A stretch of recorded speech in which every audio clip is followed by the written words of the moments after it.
Hey guys, it's Mr. Schmidt here, and in this video, we're going to wrap up looking at foreign exchange markets by looking at changes in the foreign exchange market. In other words, shifting the curves.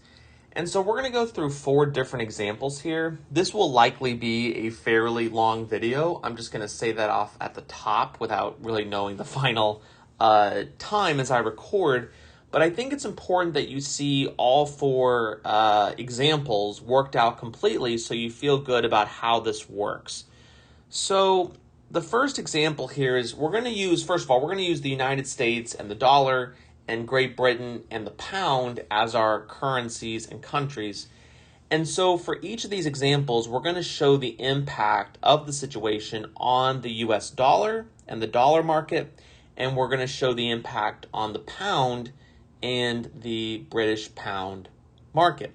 So we're going to do 2 graphs on each of these examples and then show the impact. So the first step, and you can go ahead and pause the video and set this up and see if you're right, is to go ahead and draw the dollar market and the pound market. I'm always going to put the dollar market on the left and the pound market on the right. So let's go ahead and do that.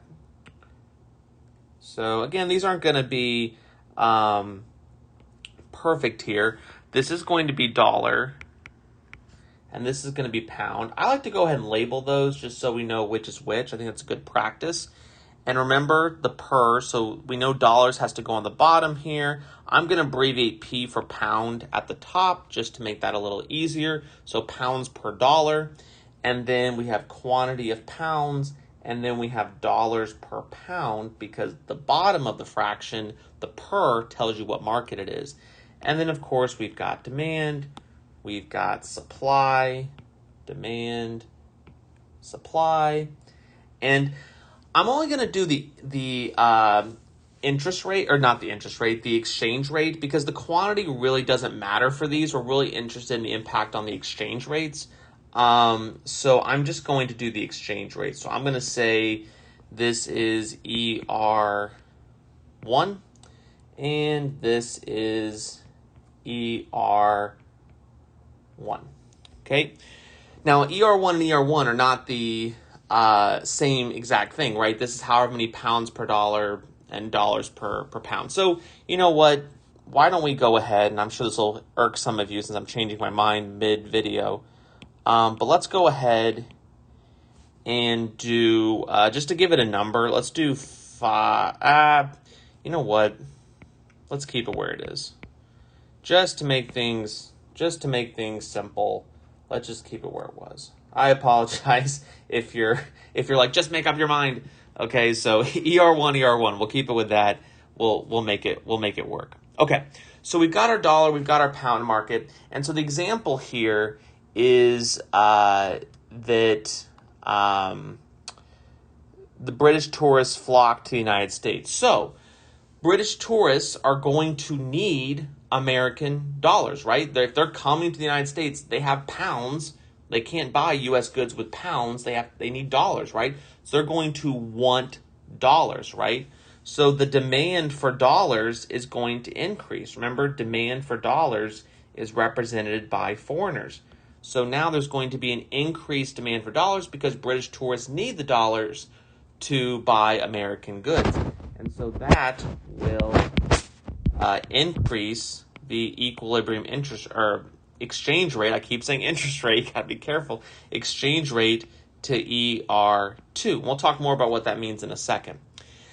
Now, what about in the pound market? Does anything happen there? Well, if the British tourists want to get more dollars, they have to bring something to the table to get those dollars, right? So they're going to need to supply more of their British pounds. Remember, supply represents domestic residents, and in the pound market, it is the British people who supply the pound.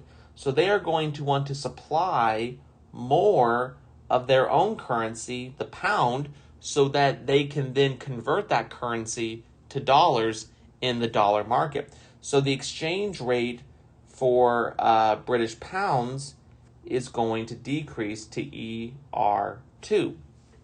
So the last thing we need to figure out here is what happened to the value of the dollar relative to the pound, and what happened to the value of the pound relative to the dollar. So what we see here is that the exchange rate in the dollar market went from ER1 to ER2. So for example, that might be 6 pounds per dollar to 7 pounds per dollar. So what we see here is we now need more pounds to get a dollar, right? So that means the value of the pound depreciated, because now we need more pounds to get one individual dollar. Now, if we look over here in the pound market, we see that the exchange rate fell from maybe $5 per pound to $4 per pound. So we see now that we don't need as many dollars to get each pound. So the dollar became stronger. It appreciated. And that's how you do one of these, right? So again, let's review. British tourists, they need dollars. They're going to supply their pounds to get the dollars. They want dollars. Increase in demand for dollars. Increase in supply of pounds.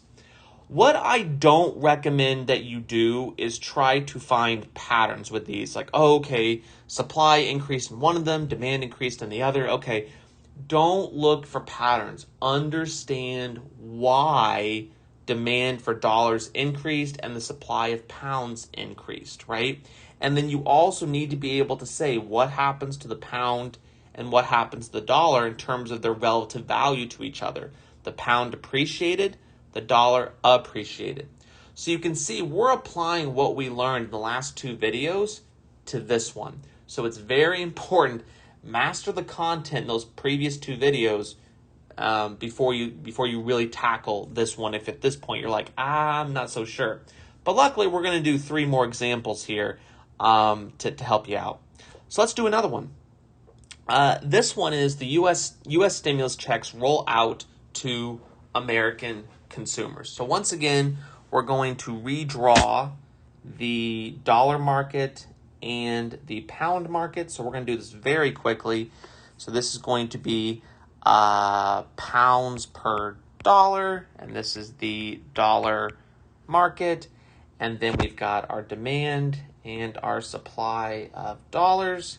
And then we've got some exchange rate, ER1. And then over here, quantity of pounds. And then this is dollars per pound because it is after all, the pound market. The bottom of the slash, what comes after the slash of the per, tells you what market it is. Demand for pounds, supply of pounds, and then the equilibrium exchange rate, ER1. All right, there's our setup, and let's figure out what happens here. So if U.S. stimulus checks roll out to American consumers, Americans now have more money to spend, and they may look over the pond to their British counterpart and say, they have some lovely crumpets and tea and fish and chips and all that. And so they're going to want to buy more goods overseas because Americans now have more money to spend. So they may look overseas and say, wow, those British goods look really good. I think I want to buy some of them. Well, they're going to need pounds to do that. So the demand for pounds is going to increase because Americans now have more money to spend on those British goods. And so they're going to need pounds to buy those goods. Remember, demand is foreigners. So the exchange rate here in the pound market increases to ER2. Now, in order to buy those British goods with pounds, the Americans first have to get the pound currency. How do they do that? By supplying their own currency, the dollar. So the supply of dollars is going to increase as well. And that is going to reduce the exchange rate in the dollar market to ER2. After doing that, now we need to figure out what happened to the relative values of the dollar and pound to each other. We can see here in the dollar market that instead of needing 7 pounds per dollar, let's say, to get a dollar, now you only need maybe 5 pounds per dollar. That's a 5.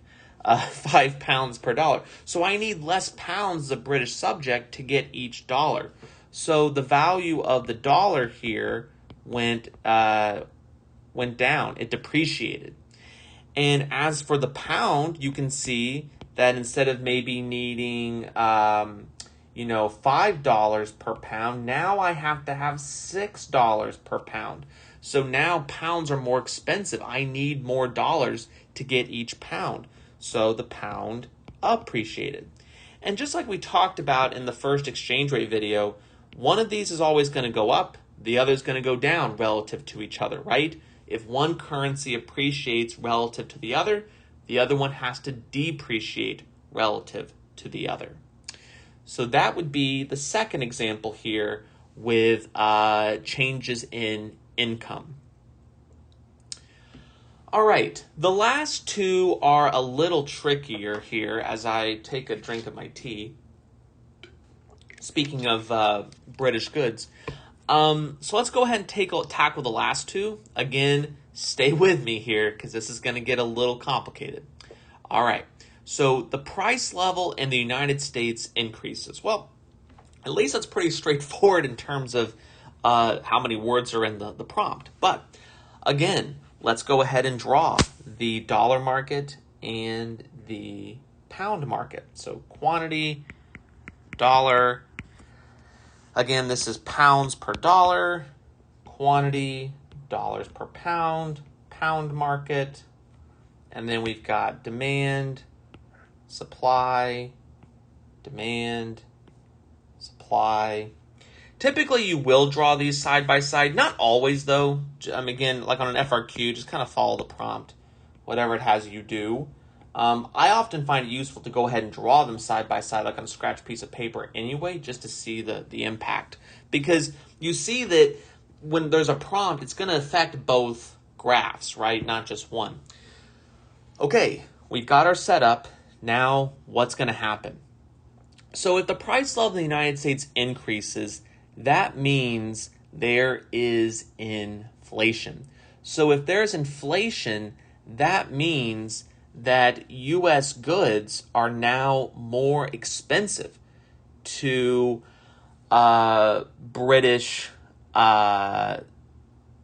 subjects, right? They're more expensive, right? So Britain's looking overseas like, man, that American car really went up in price. I don't think I want to buy that American car. It's really expensive now. So the demand for dollars is going to decrease because British subjects don't want to buy as many American goods because they're now more expensive because of inflation.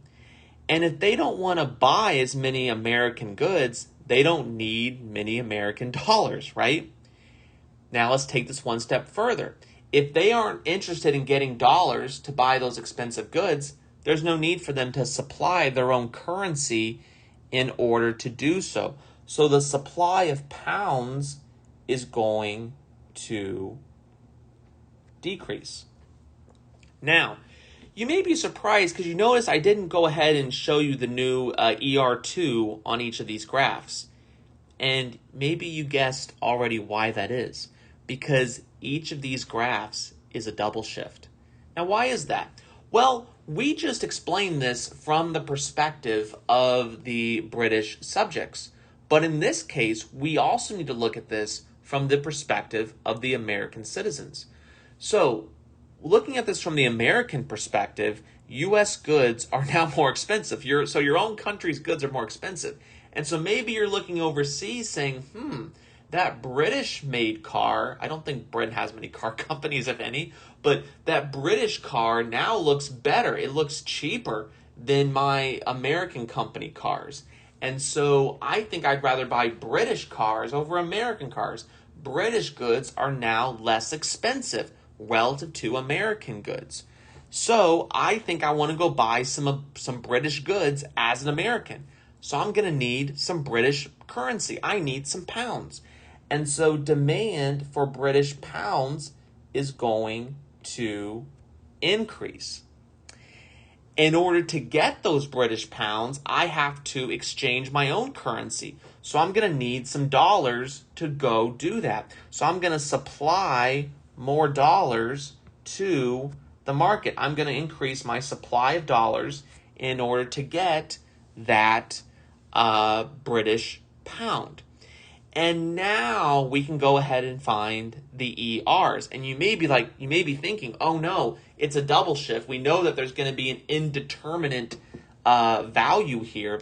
Luckily, with the way exchange rates work and these markets, we don't have to worry about the exchange rates being indeterminate. It's the quantity that's always going to be indeterminate, which is why I never draw it, because it really doesn't matter in this case. So we need to find where S1 and D1 intersect on each of these graphs. Here it is in the dollar market. So here's ER2. And in the pound market, here it is, and this is ER2. And so now we can see what happened, right? In the dollar market, instead of needing 7 pounds per dollar, maybe now I only need 5 pounds per dollar. So I can get $1 for fewer pounds.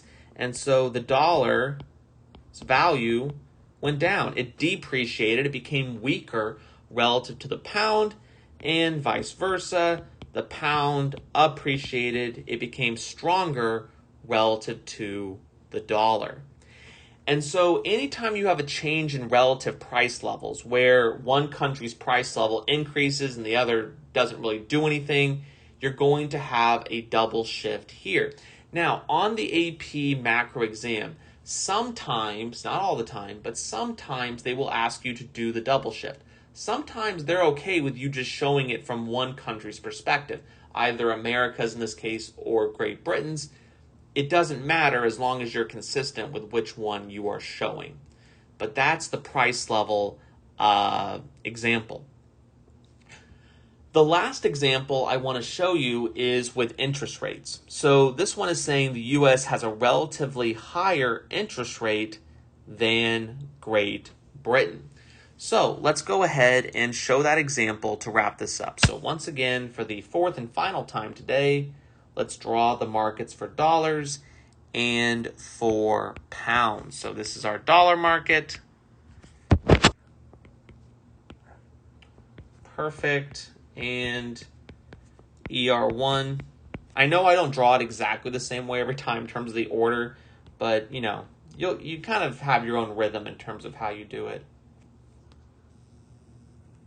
Okay, and then we want demand, and then we want supply, and then we've got our equilibrium exchange rate, ER1, in the pound market. All right, we've got dollar market, we've got pound market, last one.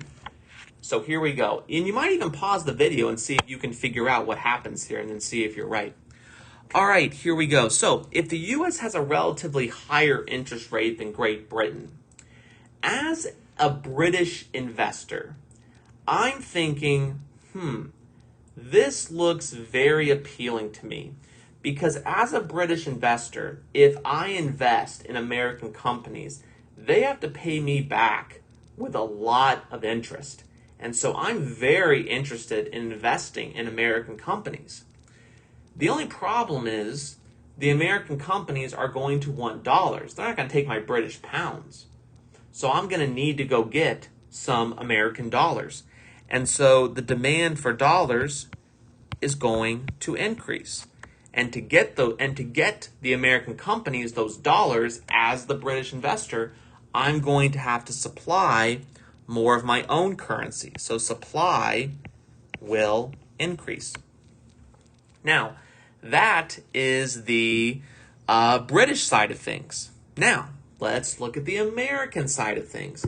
As an American investor, I'm like, why would I ever invest in British companies when my own country's companies are going to give me a much higher interest rate on my return, on my investment? And so I don't think I'm going to invest in a lot of British companies. So I'm not going to really need their currency. So the demand for pounds is going to decrease. I don't want their measly interest rate, so they can keep their pounds. And because I don't want any pounds, I don't really need to supply any of my dollars. So the supply of dollars here is going to decrease, just like that. And let's go ahead and have the arrow. Perfect. So I've got my my graphs all set up here. And so now the question is, what happens in the dollar market in terms of the exchange rate, and what happens in the pound market in terms of the exchange rate? So again, I have to find my S1 and D1. So here they are. And then I can just go right over, and there's ER2. And I'm going to do the same thing in the pound market. Here's S1 and D1. Come on over. Here's ER2. And so I can see, instead of needing 7 pounds per dollar, now it's 5 pounds per dollar. So the value of, sorry, that's backwards. I did need 5 pounds per dollar. Now I need 7 pounds per dollar. So I need more pounds to get a dollar. So the value of the dollar appreciated. And instead of needing $5 to get a pound, maybe I only need $3 to get a pound. And so the value of the pound depreciated relative to the dollar. So if you're dealing with price levels or interest rate changes, it is a double shift. If you're dealing with changes in income or the preferences and tastes of citizens, then it's going to be a single shift on each graph. But this is about as hard as supply and demand gets. So I encourage you to practice with this. I know I've posted some practice online. We'll do some in class as well. But that's how you do exchange rate market changes. So that's all for this video. Until next time, have a great day.